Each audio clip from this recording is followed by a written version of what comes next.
Chick. Give me those.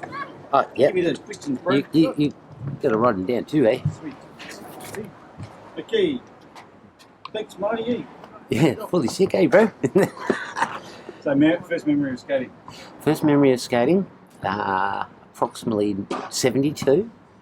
I got a Surfer Sam about 2 weeks before my 9th birthday, and it was a piece of junk, basically. But it got me going, and it was 2 doors down. It was 2 brothers, Graham Tennant and Andrew Tennant. They ended up becoming rippers as well, you know, in the day. And yeah, we used to skate up and down the street, try and turn into the driveway, you know, which is a real sharp corner, as fast as you could, you know, and stay on the board. Then we progressed to, we used to go to Sesame Street, which was like 72, or probably a bit later actually. It was probably 75, 76 when the craze was going on with, you know, Stacey Peralta came out to Australia, and Stacey and Wedge and all the gang. They were all the Golden Breed team and all that sort of stuff. They went to Sesame Street, and it was back in the day, it was just an open street, no houses, smooth asphalt, and you used to go do handstands down the hill and all that sort of gear. Yeah, so they were the pinnacle early days before we could get boards, before we could get you know, decent decks. But you know, then obviously I've been a 72 when I started skating. You know, by 77, the craze had come and gone, but we were still into it. You know, we were still skating. I built a ramp in 77. Got on the front page of the local paper in 78. You know. Yeah, that was the beginning of us building ramps. I think we had about eight or 10 different ramps through that 77 to 79 period. You know, we had heaps of ramps, basically. You know, half pipes, crappy old half pipe, which was just flat banks with a flat bottom. That was the first one we built, and then the second one we built, half pipe. We stole all the timber from the local house, stole all the floorboards, a brand new house, and so lined this ramp, which was 8 foot high, it was 16 foot wide, and we lined the whole ramp with floorboards from top. It would have cost a fortune. It was 6 metre lengths of flooring stacked up on your skateboard about 10 high, and we'd skate down the local hill with them stacked on our boards, probably, you know, that high of boards, and you just kept going back, get more, let's go get more, you know. Yeah, so that was funny. Yeah. Look back now, you're like, boy, lucky we didn't get caught. Yeah, so that was half pipe, but quarter pipes is Mr. Bradford. We started up our little gang in our area, which was GFI Radlets. Everything in the 70s was not gang related, not gangs, but you'd like a skate team. You'd all, because you're in the local area, you're not really talking to the guys from Doveton, you're not talking to the guys from the western suburbs. You're just in your area, and you're you just meet together because you're all skaters. You know, start talking, and you know, hence we started a team which was the GFI Radlets, and we used to do demos at local schools and stuff like that. And eventually, it got better and better. And our mate's old man, Tony Bradford, he built us a real ramp, and we got onto Hey Hey at Saturday in the morning show. I think that was just after Johnny and Ching and Sack, all those guys. They got on the Don Lane show with Leif Garrett. And we just sort of followed, probably about a month or 2 after that. We had Hout quarter pipe, which was 9 foot high, 8 foot tranny, and a foot of vert. You know, this thing was it was only 8 foot wide, so you can imagine how hard they were to skate. And yeah, we had that, and we did demos at Moomba, and not Moomba, at Hey Hey, Saturday morning show. And yeah, that then progressed us into the 80s, where we had the people from Coles and the Life the Unit program. they sponsored us to build a ramp for Moomba in March 1980. And we held the Australian Halfpipe Championship there. Wasn't the first one, but because the first one was in Perth about 2 weeks prior to us doing the Australian Halfpipe Championship. But distance, tyranny of distance, Perth's a long way away. We still called it the Australian Halfpipe Championship. We had guys from Sydney come down, the Adrian Joneses, and Wedge was there. Had an American dude, can't remember his name. He came to the comp and showed us how to skate, really.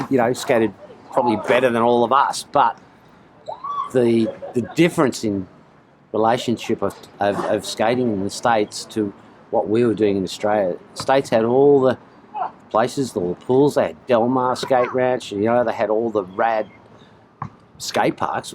What we have, an 8-foot wide half pipe, no flat bottom. It's it was 10 foot high, 9 foot tranny, and it had 4 foot vert extensions which came on and off. And that was pretty insane, that thing. It was being 8 foot wide. It was, and it used to move a bit because it had like legs which came out. Because it was fully portable. You could pack it all up, put it on a trailer and take it away. But you had these legs that came out and they're held by cables to hold them out so they wouldn't rock like this.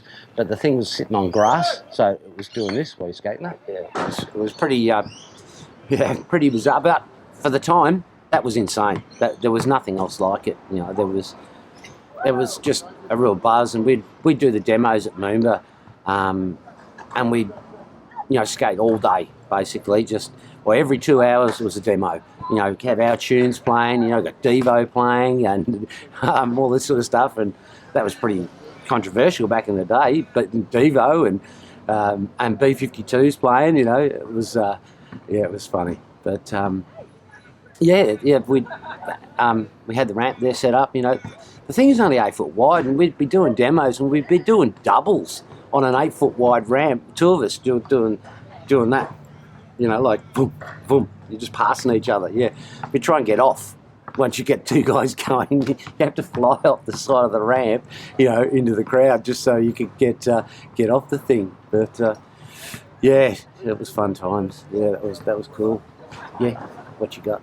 Getting equipment. Getting equipment, yes, that was the bugbear.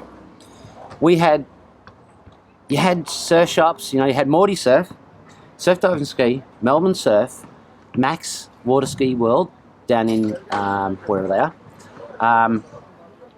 That was near impossible, and plus it cost so much to get trucks, wheels. Well, you wore them out till there was, like you start off with a 65mm wheel and it ends up about 30mm, size wheel, and you just had to wear them till they were dead.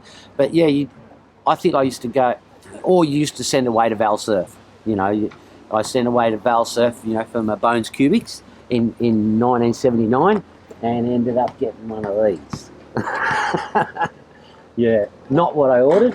It was a prototype at the time, but that's a later one. That's a new one. New old school one. And getting what you wanted, it'd rock up and it was totally the wrong thing, Your trucks, you'd break a base plate, like a kingpin on the old. You couldn't just swap the bolt because they were moulded into the base plate. So if you broke a base plate or you broke a kingpin on your truck, you had to either send it away or go and buy another set of trucks. But when you got no money and you're a young kid, you just couldn't keep doing that. So you guarded them with your life. They used to have copers, obviously, back in the day. You'd make your own copers out of, the PVC pipe, just so that you wouldn't wear your trucks out down to the axle. And, you didn't let anyone else skate them because they grind and take the life off your trucks, You were very guarded, I remember fighting off my sister. She'd taken my skateboard and I'd been out. And I'd come home, she's got my skateboard. Oh, boy, I lost my shit over it. That's mine, But, getting gear, very difficult. You go into Surf Dive and Ski and you know, you'd hear through the grapevine, oh, they've got a new shipment in, you know. And if you weren't in there that night or that day that shipment came in, 2 days later, it was either sold out or they had the crap left that you didn't want. So getting gear was really, really difficult, you know. You had the Edwards trucks and stuff like that in the day, and they used to snap and break, and they weren't as good as like Indies or Trackers and things like that. You know, remember, you know, Trackers were my first truck because Indies had only just come out.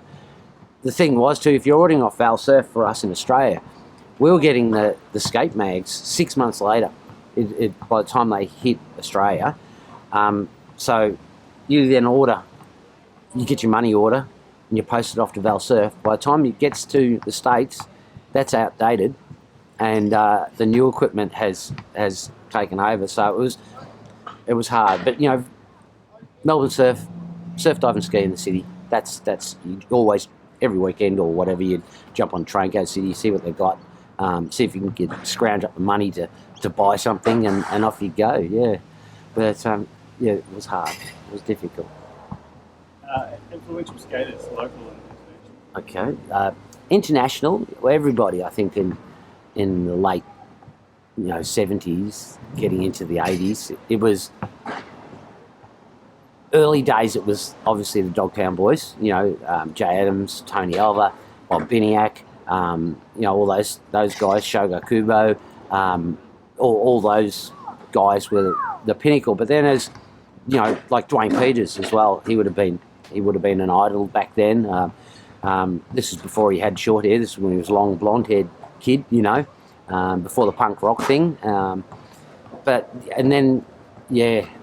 local skaters, definitely. There was Johnny McGrath on wedge. You know, they were the idols, you know, and influential.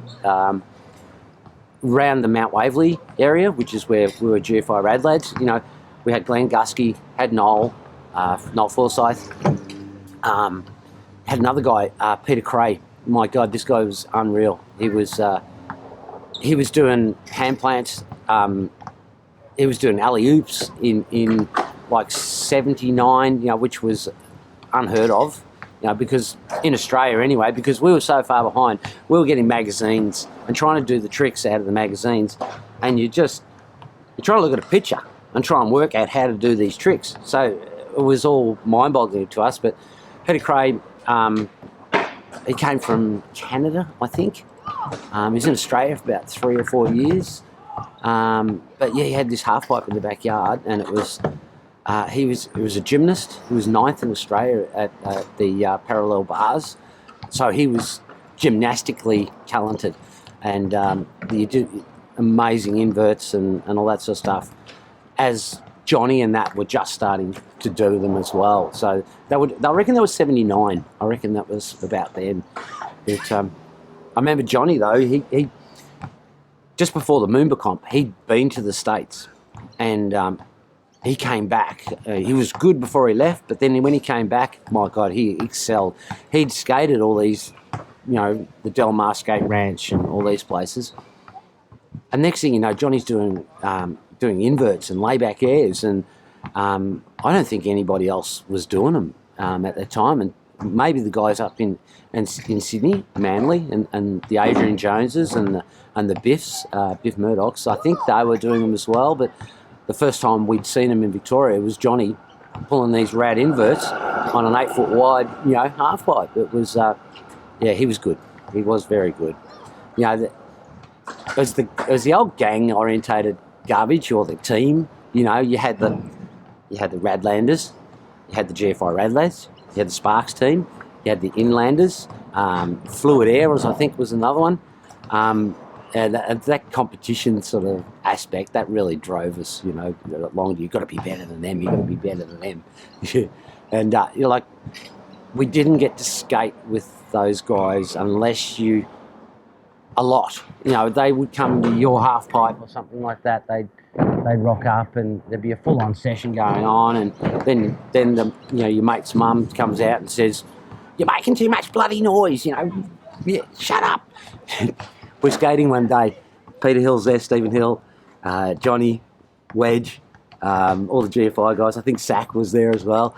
And my mate's mum's come out and she's cracked it, the bickering going on in the garage, because we used to push out of the garage, down the driveway, up the ramp and back, I'm sick of all this freaking arguing. And she gets a texter.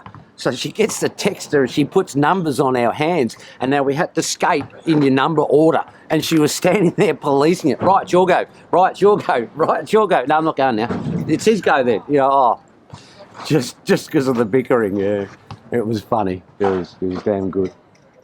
Yeah. What else? Difficulties. So getting to skate parks, transport, and also tricks. Yeah. Definitely getting to skate parks was an issue. I was 1980. I was 16 going on 17. No license. So whenever we went somewhere, I had to bum a ride off someone or get a train. Like going to Noble Park, which was miles away. We usually relied on a mate's old man to drive us there, but that was just still too far. There was a pool in Surrey Hill pools, and that was, I don't know, what do you reckon, 20 Ks, I suppose, from Mount Waverley sort of thing. And you used to have your bike, you got a pack rack, you take your board onto the pack rack, and off you go on your bike, take you probably an hour or so to get there, skate for ages, and then, bike it home again. Or I'm touring around with Wedge and, going to Surrey Hill pools again, and I've forgotten where we started. But we, sit back, sorry. Yeah. Can't remember where we started. We started somewhere anyway, and I got a lift to Surrey Hill pools. And I was the grommet in those days. I was 3 years younger than Wedge, and I ended up in the boot of his mate's Toyota Crown with all the boards and the bags. And then we went from there. We went to the underground train loop in the city, and then Wedge and Johnny got in down in the train loop, but we got sort of stopped. We couldn't get to the ladder to climb down into the pipe because the security guard moved position and was looking straight at us, so we couldn't sneak in. So we had to go back to the car. So we've gone back to the car, and there's three of us sitting in the car and waiting for Wedge and Johnny to come back. We waited about an hour. Next thing you know, the cops roll up, and we're sitting there with the car with all the doors open and all this sort of stuff, and they're harassing us. And there was a tube in the back of Wedge's car, and I think it had dope in it. And it was one of his mates' cars, and had been left in there, And so we were getting harassed for that, but just took our names, and then we just went, we're going home, jumped on the train, caught the train home. But it was always a hassle getting a lift with someone to go somewhere. So that's what sort of forced you into your areas, to go to Melton Skatepark when that opened. I can't remember when it opened, but it must have been 79, I think. We used to get the train from Mount Waverley. You get to the city, then you get on the city, and then you get on Geelong line train and get off at Melton. There was the one station there, can't remember what it was called. You get off there, so that's after about 2 hours of just doing that. There's only 2 trains a day, one in the morning and one at night. And so if you missed the train home at night, you were stuffed. You get off the train at Melton, then you'd skate about 5 Ks, about 2 to 5 Ks, just to get to the skate park, And it was boiling hot. It was dry. It was open. It was hardcore stuff. Get in there. What else did we used to do? Just push bike mainly, or a friend's old man or something like that would escort us around. Yeah. All right. So conflicts. Conflicts. Police, other skaters, parents. Yeah. Look. Yeah. Skaters, it was very. I think in the late 70s, there was a lot of that, as I was talking about, groups of guys, young guys, testosterone, all wanting to be the best. There was a lot of that going on, and it was Sparks this or Radlanders that, and GFI, they're dickheads and all that was going on, yes. But I think by the time 80 came along, everyone was starting to grow up a bit, and it was more individuals, that everyone sort of dropped the team aspect, and it was about individual skating abilities. So not really. With the GFI guys, they tried to portray, because we were doing demos, and Mr. Bradford wanted to keep it clean cut.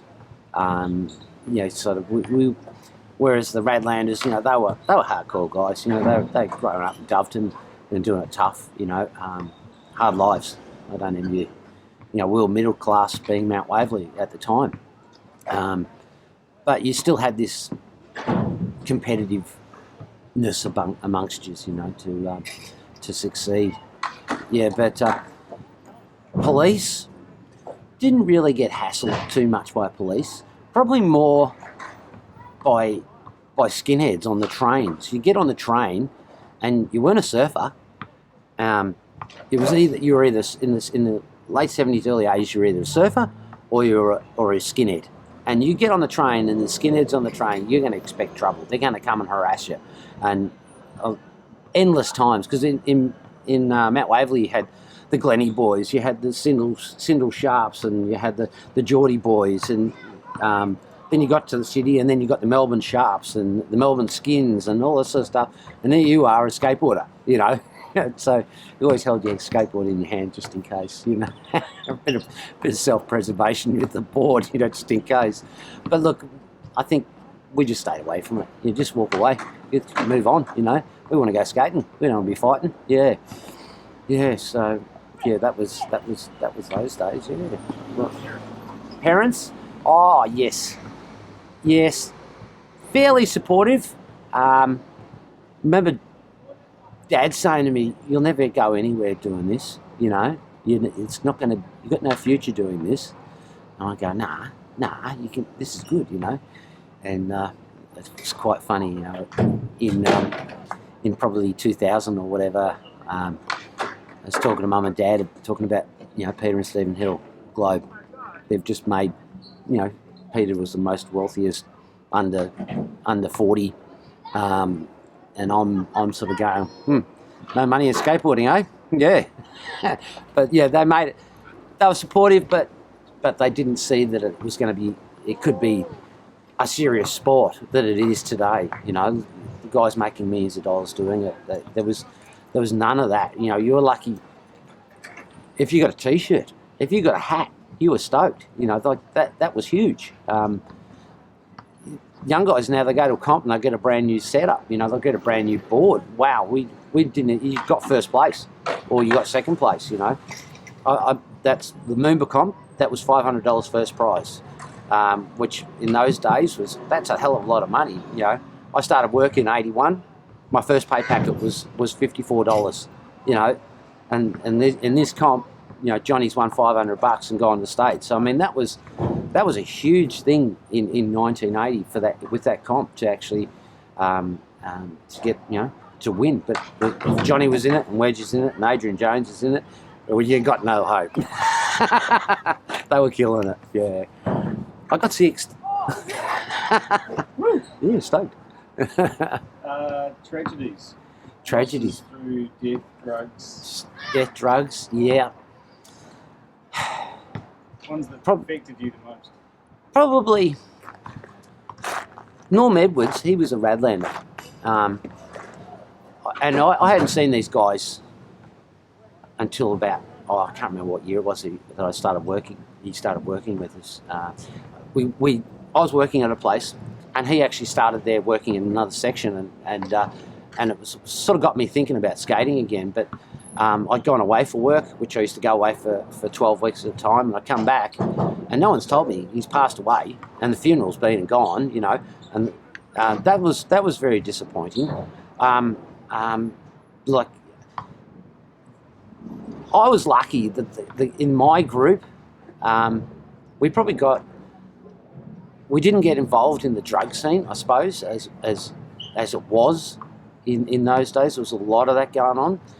And, probably but years afterwards, like the most detrimental one would have been one T, you know, but he was 47. This is long after, but we just rekindled our friendship from the early days in about 2002.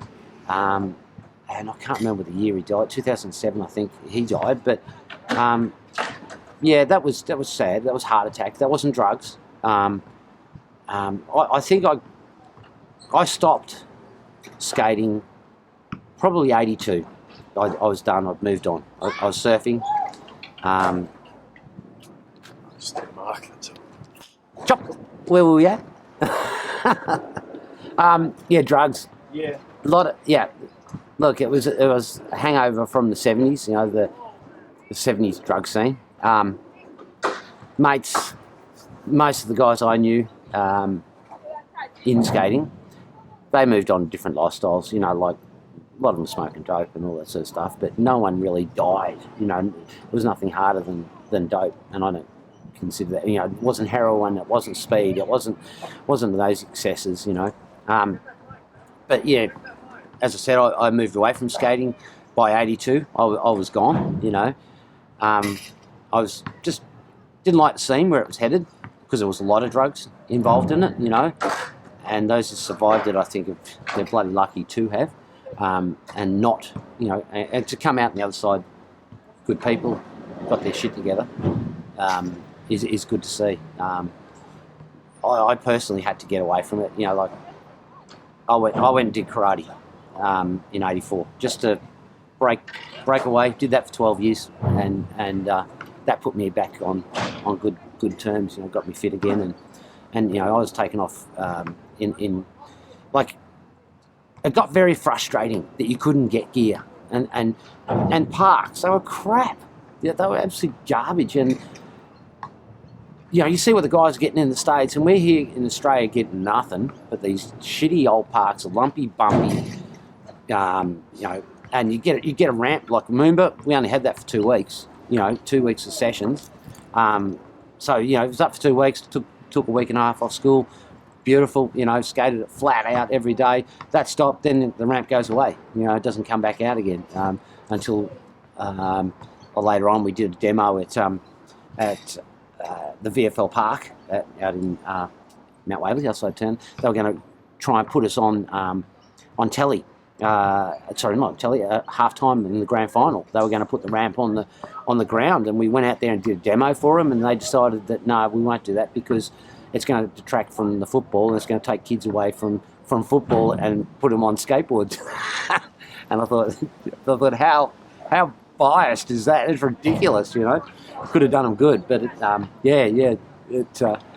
so that's why we didn't get on the VFL. But yeah, so you know, getting ramps and stuff was just the issue. It drove me a frustration that drove us away.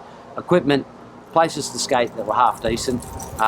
Yeah, otherwise you just had to build your own, you know. And then obviously 1980, I've got a job, I've got a future, I've got an apprenticeship, you know. Yeah. So all the people that you mentioned. Yes. And obviously speaking of people that you've met, friendships. Yeah. I want to talk about your friendships that you've made. Yeah, totally. And you've still got these days. Oh, totally. You know, like as I was saying, go back to the gang era. You know, we were all arch rivals back in those days. You know, Radlads, Radlanders, Sparks, all that sort of stuff. But from those days, like Sack, so he was a Radlander. Now, I love talking to him now. You know, we got something in common. We went through the same shit at the same time. I think that's formed great friendships, you know. You know, Noel Forsyth, you know, I didn't see him for 20 years, at least. And you rock up and how you going? And it's great having a chat, you know, about the times gone by, ride your stash weekends, yeah, just doing all that sort of gear. It's awesome. So, yeah, 1T, unfortunately, he's gone, you know. He was a major influence at getting us all back together. He brought everyone back together. We started skating, and this person, that person, and it's an escape from life. You know, it's getting away, doing something you used to enjoy, and you're doing it again. and you all got a common goal. You know, Wedge, he was our guru back in the day, and he disappeared in about 81. You know, didn't see him again for 20 years. And you know, Johnny, you know, he's the nutty professor. Sorry, Johnny, with his pads and all that sort of stuff. But yeah, it's awesome talking with those guys again. You know, haven't really seen the Hills because they're big millionaires these days. You know, so you don't really talk to them much. Well, I haven't. You know, so Peter, I sort of talked to him, but I haven't sort of had a chat with Stephen. I think they cop a bit of flack, would put it underestimated. I reckon they cop heaps, but that's business, you know. That they live that life. But yeah, it's really good that we've got the Moss Crew thing happening, and you know, Wedge has gone ballistic and with the Moss Foundation and getting the water tanks going, and that's a good thing out of a warm fuzzy feeling thing, you know, which is good. But I like the Moss sessions. They're great. You know, you just meeting old guys. You know, the guys from Sydney come down and you have the Moss Jam, and you've got everyone from all over Australia. You've got guys from Perth, you've got guys from Queensland, you've got guys from New South Wales, you know, Tassie. You know, they're all coming together for a session, and it's not a competition anymore. It's just the boy. But you put all those boys on back in a bowl, back on a ramp, that competitive edge comes out again. You know, you got Sack, and you're dropping into the bowl, and Sack just takes off and goes. You know, he just snakes it, bang, I'm in. You know, and then he starts snaking Sack. You know, and oh, good work. You know, it's not like back in the old days. You dickhead, get out. You know. Yeah, it's a different attitude. It's a matured attitude now, where it's a lot more fun. Yeah, got nothing to compete, no one to compete against except yourself, you know, and that's the key. Yeah, just doing your own thing and having fun doing it, you know. Yeah. What else? What was your next one, man? Skating. What do you miss about it? Sorry? What do you miss about the old days? About the old days, progression, the ability of tricks that I did in like late 80s. Oh, sorry, late 80, not 80s, 80. You know, I was just starting to get inverts. I probably only made half a dozen of them. And the fact that I let it go, and now I've come back, and I can't do those tricks. Frontside airs out, you know, used to do them about 1.5 foot out of the top. Now that's pretty hardcore for back in the day. Rock and rolls, my ankle won't take the stress of plunging back over. Yes, just being able to do that, but happy to do a grind. The art of the grind is where, you know, if you can pop a wheel out and grind the coping at the ring of fire, and it just growls at you when you do it. That is all I need to do. You know, I'm happy with that.